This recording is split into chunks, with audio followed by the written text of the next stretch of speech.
get some more reaction for you, this time from Pikkie Greeff from the South African National Defence Union. Pikkie, good afternoon. Welcome to the Midday View on eNCA. Your reaction overall about what has happened here? Afternoon. Thanks for having me. Absolutely shocking. I think the way that these people allegedly behaved is quite unacceptable. There are ways and means to address one's grievances, especially when you are a veteran or claim to be a veteran. At the same time, I have been listening to the minister's comments, and it is quite telling that the government seems to think that more should have been done with the resources that are available to veterans. The current law that applies to military veteran benefits, I think, is not a bad law. There's a lot of procedures involved, but there's a lot of good benefits there. And what I found strange was that these alleged kidnappers, if we can call them that, or the demands that they made were, very many of those demands or benefits that they were demanding is already legislated in the Veterans Act, such as housing, bursaries for those who qualify, etc., even medical care. So it's quite unfortunate that people decide to try and address their grievances in this way. Yeah, but just now, the minister in the President, Mondli Kungubele, speaking to my colleague Mangoba Mchunu, acknowledging that, yes, the process has not been perfect. To use his words, have there been imperfections along the way? Yes, there have been, but we've been addressing these issues. Now we are having 56 people, military veterans. We can't verify ourselves here if all of them are, but 56 arrested. And the Minister of Defense, Thandi Modise, is saying the law must take its course.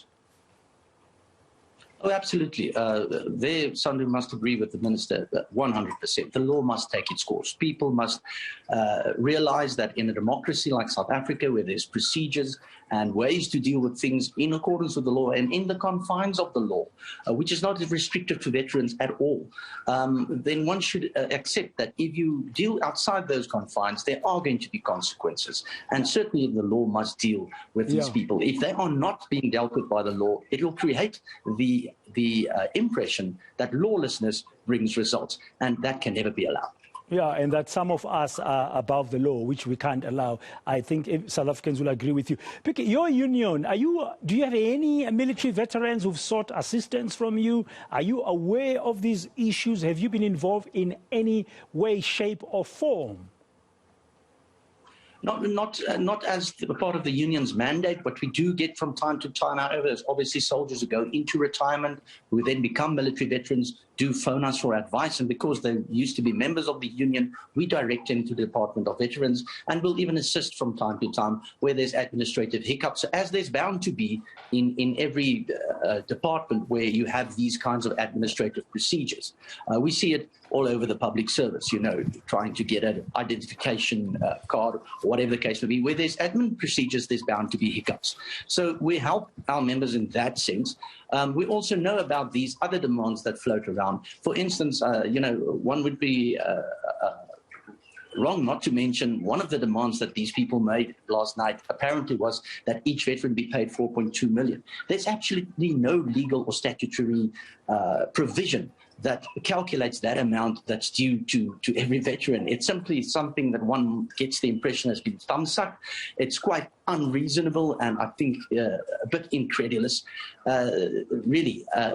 And the minister on their own and the ANC as a political party, or whichever political party is running the country, can't determine military benefits. That's something that's contained in a statute. That's something that Parliament must debate and decide on and change the law or amend the law as they see fit. To simply think that you can hold a cabinet minister hostage and something miraculous will happen, it's absolutely ridiculous. Yeah, my understanding, I was just asking you that question about your union being involved in any shape or form. But I do understand the context that from what we are reporting, what we've been told, these are representatives of what is known as the Liberation Struggle War veterans. And of course, making such high demands might indicate a lot of frustration. If your union was to be approached and said, what advice would you give them? Besides that, they must follow the law and use the statutes. What else would you tell them? Well, we could tell them that they should at least create a base of rationality upon which they stake certain claims, such as this cash payment. One must remember that many military veterans have in fact served in the SNF over the past 20 years, and they've gotten pension payouts from the GPF itself already. Apart from that, they then move into the veteran category where they are entitled or can qualify for certain benefits, which, as I said, includes medical, housing, bursary for their dependents, etc. So we would advise them to take that into mind and lay a base of rationality for whatever claim one is attempting to make. And if it's not yet catered for in a statute, then there are procedures by which one lobbies these benefits that you claim or that you would like to see added to existing statutes and go advocate for it at the right place, such as the Portfolio Committee on Defence.